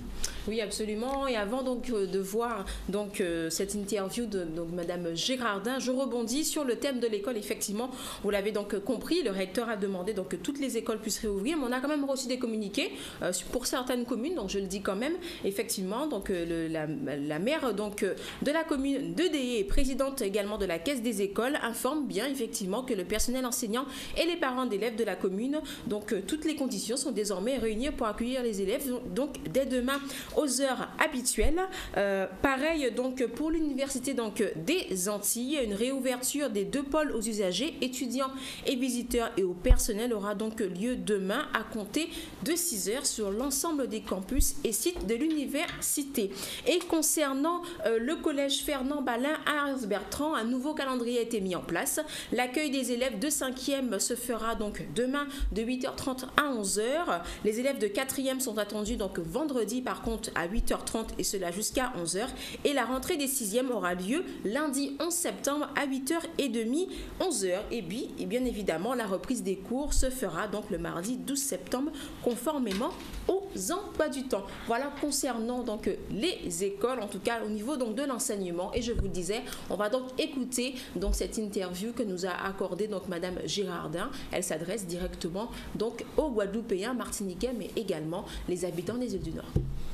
Vous avez assisté tout de suite au lancement de l'équipe ou du premier rassemblement d'une équipe interministérielle de référents spécifiques à l'outre-mer. Et j'ai tenu, malgré les événements, à ce qu'on lance cette première séance de travail parce que c'est ça la coordination interministérielle qui nous a permis de répondre déjà depuis 4 jours ou de préparer depuis 4 jours l'événement qui frappe aujourd'hui Saint-Barthélemy et Saint-Martin, c'est-à-dire le cyclone Irma, qui est un cyclone d'une puissance extrême puisque sur l'échelle de 5, nous sommes à 5 et que les pointes de vent ont atteint plus de 250 km/h. Nous avons veillé depuis 4 jours à la sécurité et à la protection de nos concitoyens vivant à Saint-Barthélemy et à Saint-Martin. Nous avons aussi bien sûr sécurisé les choses en Guadeloupe et en Martinique, même si nous savions que ces 2 territoires seraient beaucoup moins touchés. En ce moment, les nouvelles venant de Saint-Martin et Saint-Barthélemy sont pas bonnes sur les dégâts matériels. Les plus gros bâtiments sur Saint-Martin notamment, que sont la gendarmerie, la préfecture, la caserne des pompiers, semble-t-il, sont largement touchés. Et les moyens humains sur place ont des bâtiments de protection qui sont touchés. Donc imaginons effectivement les dégâts sur l'ensemble du territoire quand on connaît le type d'habitat et la densité de ces habitats dans certaines zones qui sont actuellement inondables. Je me rendrai tout à l'heure en Guadeloupe puisque c'est à partir de la Guadeloupe que nous avons installé notre hub logistique et qu'un avion affrété part ce soir avec de nouveaux moyens humains et matériels. Je prendrai cet avion et je serai donc en Guadeloupe. Je me rendrai sur place quand ce sera possible, puisqu'il n'est pas question qu'une visite ministérielle vienne gêner l'action des sauveteurs sur place. Alors, ce qu'il faut regretter dans tout ce travail qui a été mis en place sur Saint-Barthélemy et Saint-Martin, c'est que les alertes répétées via les médias, en envoyant même les forces de l'ordre faire du porte-à-porte, les alertes et les demandes à nos concitoyens d'aller s'abriter dans les bâtiments qui avaient été réquisitionnés pour, et notamment effectivement un certain nombre d'hôtels ou d'écoles, n'ont pas été entendus et qu'un grand nombre en souhaitaient rester chez eux dans des conditions qui ne pouvaient pas les protéger. Donc j'espère, et il n'y a pas de nouvelles en ce moment, j'espère effectivement qu'ils auront pu résister à cette tempête, à ce cyclone qui est d'une force exceptionnelle. Est-ce qu'on peut craindre des pertes qui aillent au-delà du matériel ? On craint toujours les pertes et on s'y prépare. Mais heureusement pour l'instant, il n'y a pas ce type de nouvelles. Voilà, donc on aurait éventuellement une école, en tout cas, tu nous le disais, donc Danick, qui ne compte pas ouvrir ses portes, en tout cas. Pas vraiment dans les mêmes conditions. Dans les mêmes conditions. Alors c'est le collège ISAP, donc jeudi 7, c'est-à-dire demain, l'établissement sera fermé aux élèves, mais les personnels seront présents. Et vendredi 8, de 8 à 10 heures, pré-rentrée des élèves de 4e, à 9 heures, réunion des parents, de 10 à 12 heures, pré-rentrée des 3e, à 11 heures, réunion parents. Et le lundi 11 septembre, 11 septembre c'est une date particulière, ça tout le monde se souvient, attentat, etc. Reprise des cours en fonction des emplois du temps, et c'est l'information qui est diffusée. Donc on voit bien qu'il y aura des modulations en fonction des établissements et de la situation particulière de chaque commune et de chaque collège. On continue ? Oui, on continue. On parle cette fois-ci du côté de Saint-François, où nous avons rencontré M. Bernier, parce qu'effectivement, il était attendu que la houle soit particulièrement forte de ce côté. Et justement, on fait un bilan avec lui après le passage d'Irma.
Pour l'instant, sur Saint-François, tout ce qui est marina, base nautique et port multimodal, les dégâts sont extrêmement mineurs. Il n'y a pas de bateau à la côte. Vraiment des petits dégâts vraiment extrêmement mineurs, quoi. Tant mieux. On peut dire qu'on a été épargné? Pour le moment, il n'y a pas de montée des eaux, il n'y a pas de... Oui, on est plutôt épargné. Il semblerait que l'ouragan s'éloigne, donc on est sur une bonne phase.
Alors sur Saint-François, pas grand-chose, des branchages sur certaines routes, vers la Pointe des Châteaux en particulier.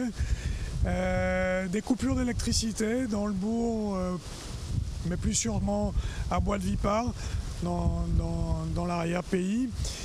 Et pas de problème particulier sur l'eau. Bon, quand même, il y a des embarcations qui méritent d'être traitées, d'être ramenées en sécurité. Pas de blessés, une cinquantaine de personnes sous abri, des touristes et des personnes handicapées ou grabataires. La nuit s'est bien passée, une nuit courte, mais on peut dire qu'on l'a échappé belle. Irma pour Saint-François, c'est surtout un très bon exercice. Alors j'ai maintenu la fermeture de la route vers la Pointe des Châteaux, et donc il vaut mieux éviter de prendre des risques. Il y a encore pas mal de houle, mais aujourd'hui on pense beaucoup aux Saint-Martinois et aux Saint-Barth qui eux ont pris de plein fouet ce phénomène. Donc on leur dit de tenir bon, et on sera bien entendu à leur côté pour leur porter secours. Voilà, on va marquer une courte page de publicité, mais avant donc de se quitter, rappelez-vous, il est moyen de nous contacter au 05 90 96 10 10 si vous voulez donc intervenir, quel que soit, donnez simplement vos impressions, ou si vous avez eu des gens de votre famille encore ce matin à Saint-Martin, nous dire un petit peu comment était la tendance, n'hésitez surtout pas. On reviendra tout à l'heure après la publicité avec Muriel qui nous fera un rappel donc sur ce stress qu'on peut donc subir après un événement, un phénomène tel qu'Irma. A tout de suite pour le ZCL spécial Irma.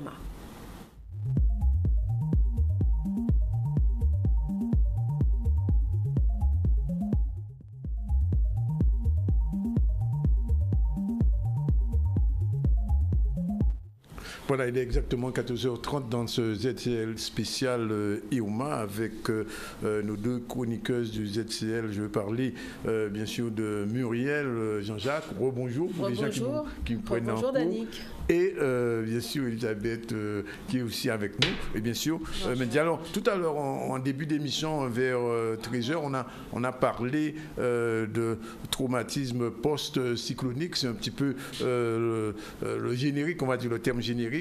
Et peut-être qu'il y a des gens qui n'étaient pas là, qui n'étaient pas encore avec nous. Je rappelle aussi que nous sommes en direct du 103 FM et de RHT. Et donc Muriel, vous êtes coach. Régulièrement, vous venez ici expliquer à nos téléspectateurs comment réagir face à certaines situations. On se souvient du stress avant le bac. Exactement. Je me souviens bien. Et donc aujourd'hui, nous sommes dans une situation un peu particulière. Des Guadeloupéens ou des Saint-Valentinois vont souffrir de ce traumatisme post-cyclonique. Qu'est-ce que vous avez à dire là-dessus? Quels sont les conseils? D'abord, expliquez un peu ce qu'est ce traumatisme post-cyclonique et puis des conseils éventuellement.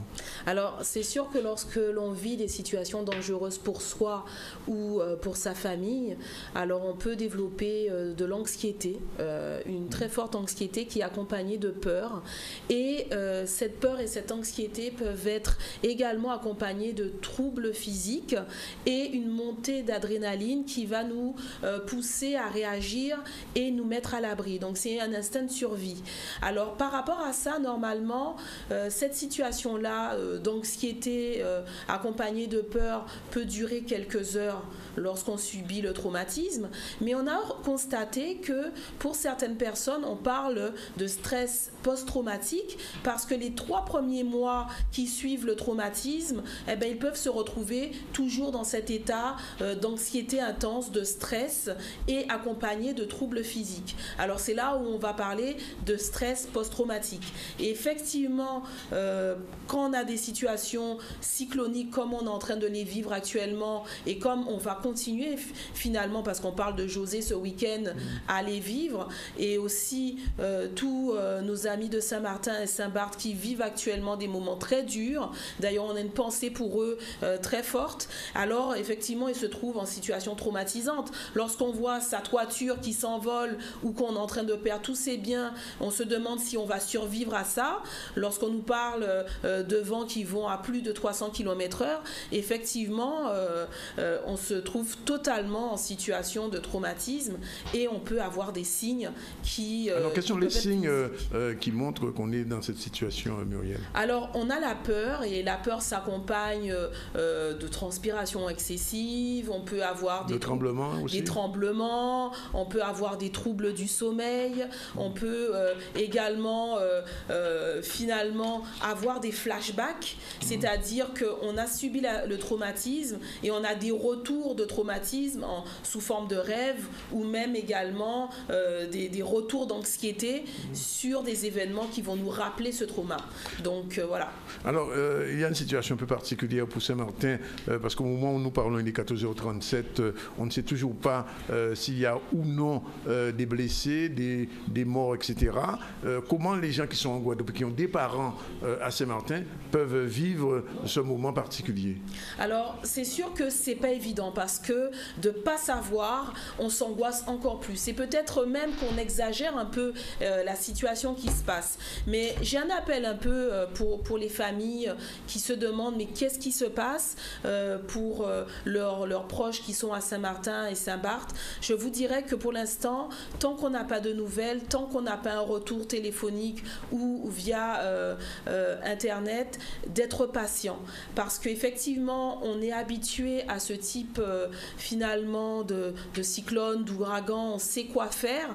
C'est sûr que là, Irma avait une ampleur qui était beaucoup plus anormale que ce qu'on avait connu précédemment. Même pour Hugo. Hein. Même pour Hugo, oui. Effectivement. Donc c'est sûr que c'est des mesures extraordinaires qui ont été mises en place avec également au niveau des municipalités et aussi de la préfecture où on nous a prévenu pas mal à l'avance. Les gens ont fait des courses, les gens se sont barricadés. C'est sûr qu'il y a eu beaucoup de personnes qui n'ont pas voulu se déplacer.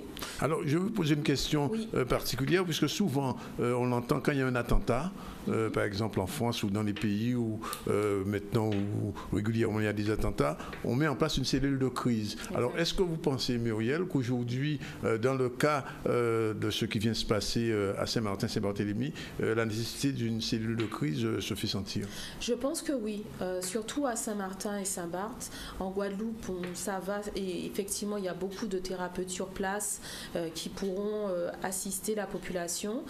C'est sûr également que lorsque vous voyez que les troubles dont je vous ai parlé, vous les subissez après quelques semaines après votre traumatisme, je vous invite à aller voir un thérapeute pour ça.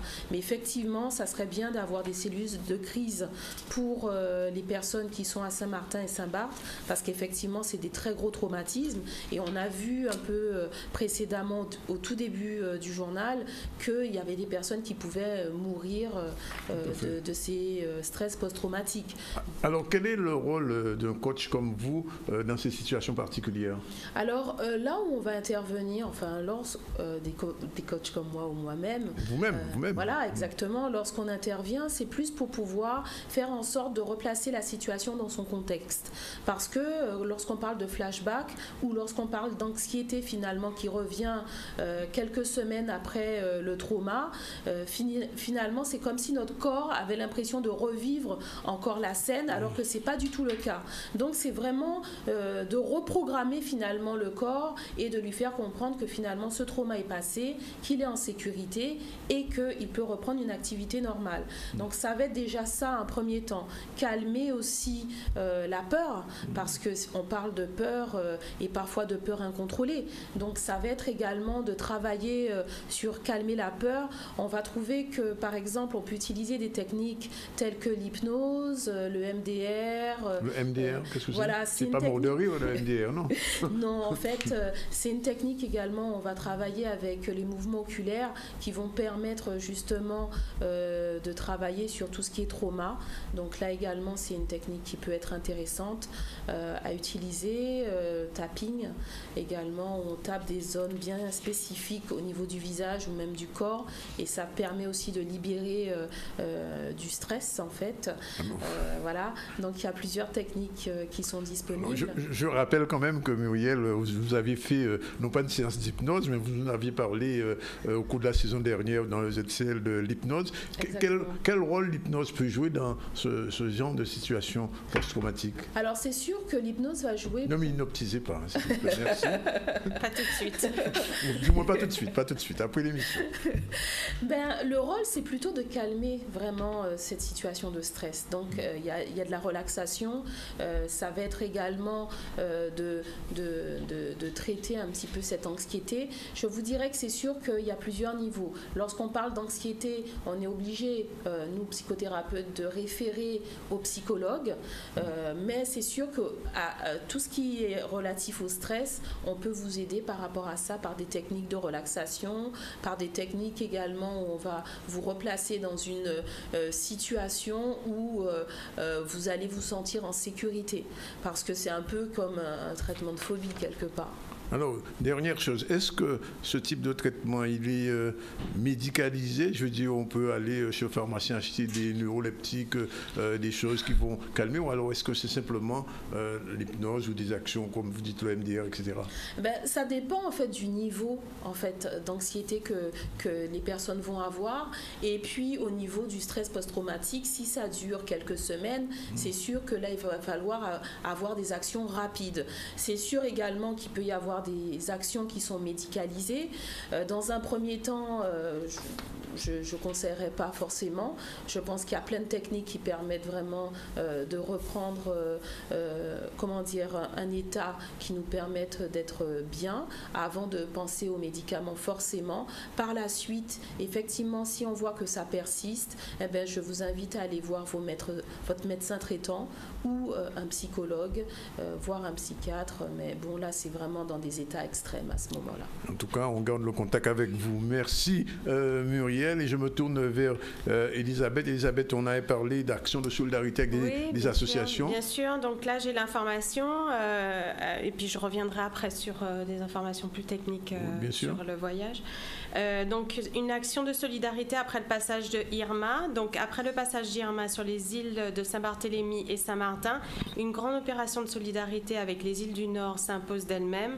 Pour ce faire, des associations et clubs-services de la Guadeloupe unissent leurs forces afin de collecter et de transporter le plus vite possible des produits de première nécessité à destination des deux îles sinistrées.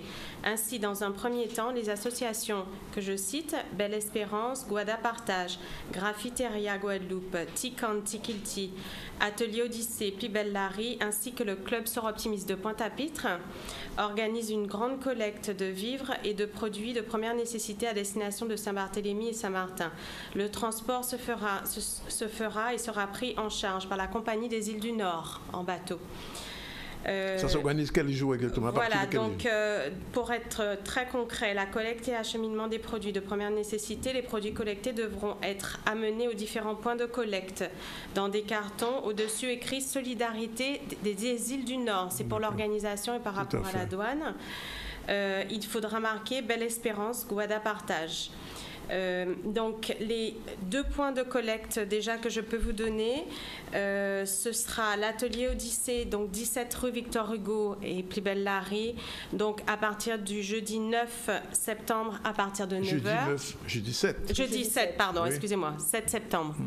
À partir de 9h, et Tikan Tikiltianou, donc c'est rue Maxime de Lourmaud-Doux aux Abîmes, et c'est aujourd'hui à partir de 13h. D'accord. Peut-être qu'il faudrait répéter ces 2 adresses. Donc, Atelier Odyssée Plus Belle Larry, 17 rue Victor Hugo à Pointe-à-Pitre. Oui. Donc, demain à partir de 9h, demain le 7 septembre. Et à Tikanla Tikiltianou, rue Maxime de Lourmaud-Doux, Les Abîmes, à partir de 13h aujourd'hui. Bien. Vous pourrez retrouver les informations sur les sites Facebook des différentes associations que j'ai citées. Tout à fait. Voilà, 14h42. On va revenir tout à l'heure avec vous sur les dernières informations concernant les vols. Oui, alors Thierry Gargard qui nous suit, je le remercie, donc nous informe et nous confirme que l'aéroport est réouvert, donc sur le régional et sur effectivement le transatlantique aussi, enfin l'aéroport international aussi. On l'a dit tout à l'heure, donc les vols vont reprendre. Pour les informations, puisqu'il y a beaucoup de changements d'horaire, je vous rappelle que vous pouvez contacter directement les compagnies, donc Air France 0820 820 820, Air Caraïbes le 0820 835 835, Corsair c'est le 3915, Air Antilles Express le 0890 64 86 48, et comme je le disais, pour tout ce qui est report de vol, si vous n'avez pas pu partir sur Saint-Martin ou si vous voulez décaler, les compagnies ont mis en place des consignes. Donc dès demain, vous pourrez aller dans votre agence de voyage, venir nous voir et on fera le nécessaire pour reporter éventuellement les voyages qui étaient en cours et qui n'ont pas pu s'effectuer. Alors juste quelques petites précisions matérielles techniques. 4000 clients qui étaient coupés du point de vue de l'EDF, mais ça va être rétabli, c'est en cours en toute façon. L'eau a repris sa distribution normale, la circulation est devenue à peu près pareille, normale aussi, et le trafic maritime bien évidemment commence à reprendre, mais attention, la mer demeure toujours très dangereuse, et je rappelle qu'il y aura des bulletins météo pour la suite, non pas la suite qui nous concerne, puisque Irma a quitté nos eaux, il se dirige maintenant vers Hispaniola, vers Porto Rico et vers la Floride où j'espère les mesures ont été prises, puisqu'il est quand même passé de 5 à 4. Il a perdu un peu de son intensité, mais je rappelle qu'en fin de semaine, nous risquons d'avoir un autre phénomène cyclonique qui s'appelle déjà José. Dernière information, et on revient vers Mendy. Oui, effectivement, vous le disiez, Danick, le cyclone s'éloigne de notre archipel. Sachez que la Martinique est donc placée en vigilance jaune. Toutefois, la Guadeloupe demeure en vigilance orange pour mer dangereuse à la côte et forte pluie. Donc, nous restons à l'écoute. En tous les cas, le personnel administratif est donc appelé à rejoindre donc son poste de travail dès demain. On l'a dit, les écoles vont donc réouvrir. Donc, les élèves seront accueillis dans toutes les écoles primaires dès demain aux heures habituelles. Et puis les autres élèves étudiants s'assureront de la date de leur entrée sur le site de l'inspection académique. Avant de terminer donc avec les différentes brèves, les différents communiqués, on part du côté de Port-Louis pour faire donc l'état des lieux.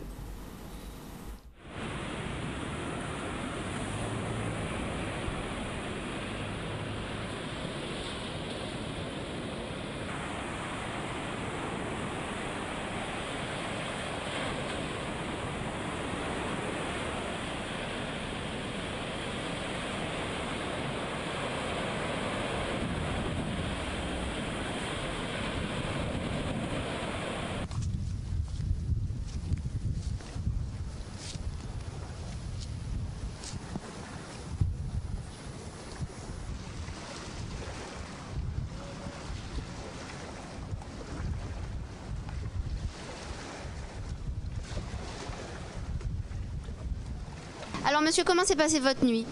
Ah ben la nuit ça a été parfaitement bien quoi. seule chose qu'il y avait, c'est-à-dire qu'il y avait tellement de pluie, il y avait de la houle et tout ça, mais ça n'a pas posé tellement de dégâts.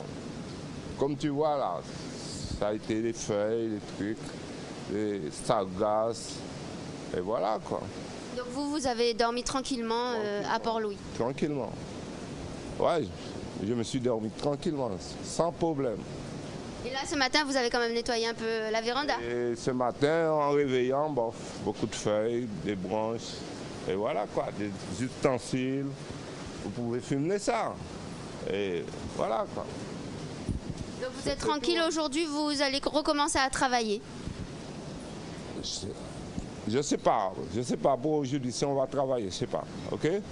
Mais on va continuer à nettoyer, bien entretenir et après ça, on va avancer. D'accord, vous avez vu qu'à Saint-Martin et Saint-Barth, c'est la catastrophe? J'ai pas vu, mais j'ai entendu ce matin-là. J'ai un collègue qui m'a appris des nouvelles là, et je crois qu'à Saint-Martin, c'est très très grave. Qu'est-ce que vous avez à dire à ceux qui se trouvent là-bas? Ah ben, soyez forts, tenez bien. C'est un phénomène naturel, personne n'a demandé ça, et voilà quoi. Tenez fort. Dialogue Saint-Martin. Un bon Kébéred? Chambéred. Oui.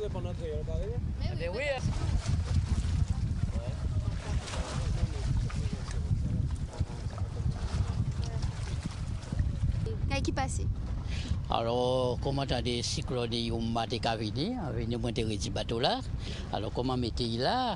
Alors, on dit quoi ça? Il peut y a grand danger pour lui. Mais comme la mer était tellement fort, alors, on mettez là. Bon, maintenant, on va venir, on va voir. L'homme là, alors, quoi qui est là? Et le moteur, ça a l'air d'aller? Oui, c'est le moteur, ça, le bateau, il n'y a pas de casse là-dedans. Ça va aller, on va le retirer tout à l'heure. J'attends des renforts. Il y a mon nom qui va venir tout à l'heure. Ouais.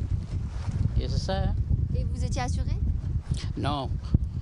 Pour bien dire les bateaux, on peut l'assurer, mais ce n'est pas très très commun. Mais il faut que je puisse aller chez mon assurance pour l'assurer. Donc mais là, il n'y a pas de casse là, c'est seulement. Et heureusement, il y avait ça là, les rochers là, et pour le moteur. Vous voyez comme le moteur. Donc finalement, ça va alors, c'est pas si grave. Oui, c'est pas si grave, c'est pas si grave. Là, je vais le retirer là, je vais mettre à côté des bateaux blancs là. Ouais. Vous savez qu'il y a un prochain qui arrive? D'abord, moi, comment il s'appelle? José? José. Mais les José, c'est pas très méchant. Et au moins, c'était plus méchant. Regarde la mer, regarde là. C'est fort. Vous croyez que il est plus mauvais encore? C'est vous qui êtes spécialiste à mer là, pas moi. Ouais. Ouais. Alors, on verra bien. Ben nous, on a tout barricadé là. Hein, on a mis des bouts de bois un peu partout. Et puis on est parti après chez ma mère et de temps en temps on venait voir ce qui se passait. Donc on a vu que la mer elle était déchaînée, que le vent il a commencé à souffler à partir de 4 heures. Ils avaient dit 16 heures que le vent allait commencer à souffler, que la mer allait commencer à être déchaînée. Et puis au fil du temps, on a vu que vers les coups de 18 heures par là, que la mer elle était déchaînée quoi. Que ça tapait sur la digue là et que la force du vent envoyait l'eau après sur les maisons et tout. Donc après bon, on a décidé d'aller chez ma mère parce que ben, c'est pour éviter tout désagrément. Quoi. Voilà, pour plus de prudence. Pour plus de prudence, voilà. Alors madame, comment vous trouvez votre maison? Est-ce que ça va? Est-ce que vous êtes déjà rentrée dedans à l'intérieur? Je suis rentrée à l'intérieur, il n'y a rien. On a de la chance, on est en hauteur par rapport. On est proche de la mer, mais on est assez haut. D'ordinaire, quand la mer est déchaînée, il y a des inondations et ça descend dans la rue là et ça monte jusqu'à la première marche. Donc là, je trouve qu'on a eu de la chance. La mer était déchaînée effectivement à 1 h du matin. Donc c'est là où on a vu vraiment que ça montait assez haut. Mais mis à part la paroi extérieure qui a été arrosée, on n'a pas de dégâts. On n'a pas eu du tout de dégâts. La mer, il y a du sel, donc on a l'embrun marin. Est-ce que c'est dangereux pour une toiture comme la vôtre? La tôle n'aime pas le sel, hein, quelle que soit la tôle. Je pense que ça engendre beaucoup de désagréments. Je pense que bon, après ça va être rincé avec la pluie. Je pense qu'on va quand même peut-être passer un coup de jet sur le bois, parce que là par contre ça abîme beaucoup le bois. Et puis je pense qu'il faudra qu'on revernisse peut-être pour reprotéger un peu la paroi. Mais sinon, je pense qu'on a eu de la chance. Et moi je pense surtout à Saint-Martin en ce moment, parce que je pense que c'est eux qui vont manger pas mal. Donc voilà, c'est tout.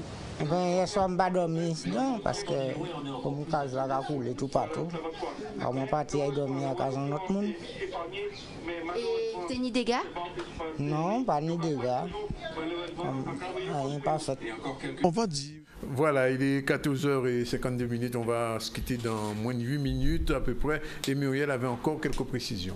Oui, en fait, c'est sûr que lorsqu'on a du stress post-traumatique ou lorsqu'on a des situations de stress, pour pouvoir naturellement baisser son stress, n'oubliez pas, regroupez-vous, passez du temps ensemble, ne restez pas tout seul. On va avoir José ce week-end, donc pour les personnes qui ont tendance à vouloir rester... Il faut bien préciser, José, c'est un cyclone. C'est un cyclone, oui.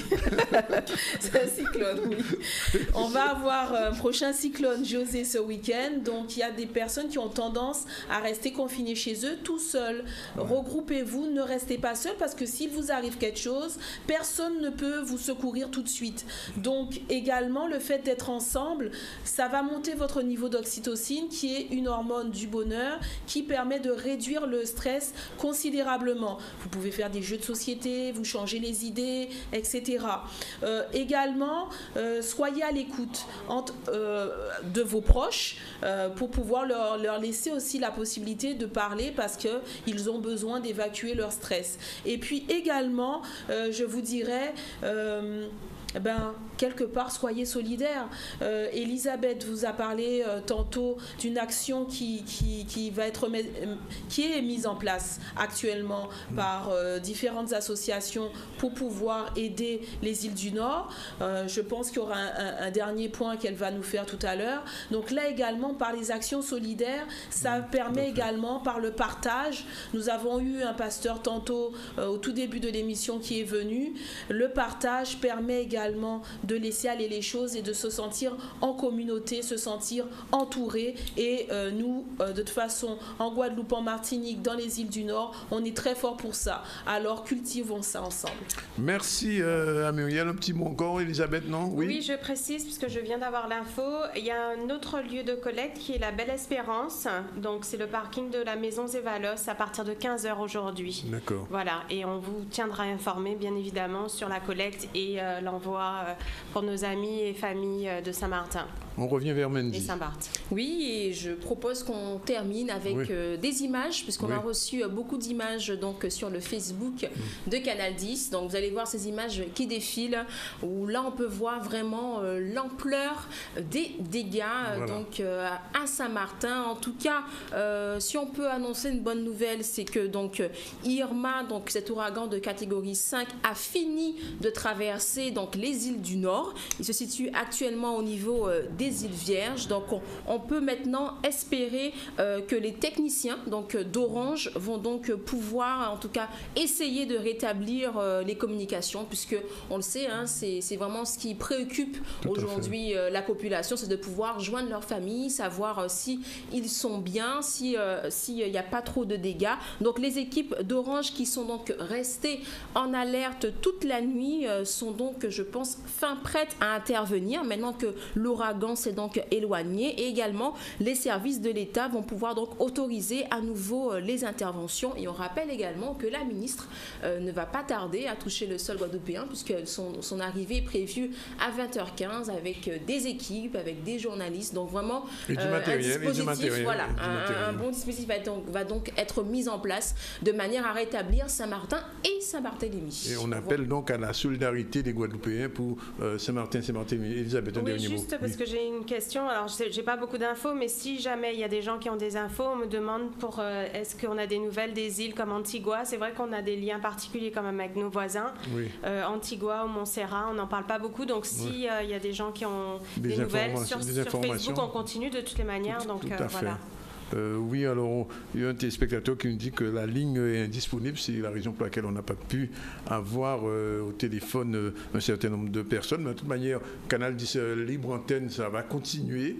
Et donc le 96 10 10, c'est bien ça? C'est bien ça. Et justement, la Libre Antenne va se poursuivre tout à l'heure avec Chicanos. Bien. Donc nous sommes en train donc, de rétablir la ligne téléphonique. Et les personnes qui ont essayé de nous joindre, en tout cas, durant donc, ces 2 heures, pourront le faire avec la Libre Antenne, avec Chicanos dans un instant. Voilà, alors ce qu'on peut dire, c'est que le ZCL reprend demain, normalement, en espérant qu'il n'y aura pas de phénomène cyclonique dans la nuit. Donc, en tout cas, tout est calmé aujourd'hui. On va reprendre nos émissions progressivement, normalement, avec nos chroniqueurs et chroniqueuses pendant tous les jours qui viennent. Et puis, comme on dit, restez branchés, restez connectés. Vous avez le ZCL en direct, vous avez les radios, maintenant on peut dire les radios, le 103, il est à 89.8 et le Facebook aussi live. Donc, si vous n'êtes pas informés, c'est que vraiment, vous n'avez pas TV. Voilà, c'est fini pour aujourd'hui. On remercie Muriel. À très bientôt, Muriel. À très bientôt, Dani. On va vous retrouver. Aussi Elisabeth, qu'on va retrouver bientôt. Merci. Et Mendy, qu'on retrouve toute la journée, même le soir. C'est pas désagréable. Donc, tout ça, la réalisation était assurée aujourd'hui par Zébri. C'est tout à l'heure, on vous l'a dit. Dès qu'on aura terminé, c'est Chicanos qui prendra la relève avec la Libre Antenne. Donc, bye la voix, nous et les autres. Merci.